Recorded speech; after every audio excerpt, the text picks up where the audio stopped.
एका मोठ्या हिरव्या जंगलात चिंपू नावाची छोटी खार राहत होती. चिंपू खेळकर होती. तिला दिवसभर खेळायलाच खूप आवडायचं. एके दिवशी तिची आई म्हणाली, चिंपू ये, आज आपण हिवाळ्यासाठी बदाम गोळा करूया. पण चिंपूला ते काम करायचंच नव्हतं.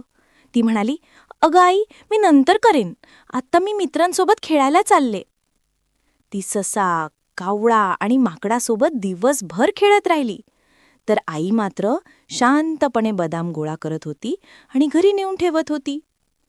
दिवस गेले आणि थंड हिवाळा आला. जंगलात खाणं कमी झालं.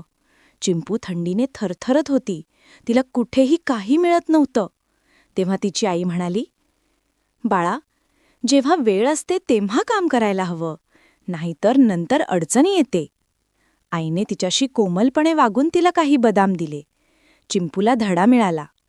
चिंपू हसत म्हणाली, आई, आता मी रोज थोडं थोडं काम करेन, खेळेन पण कामही करेन.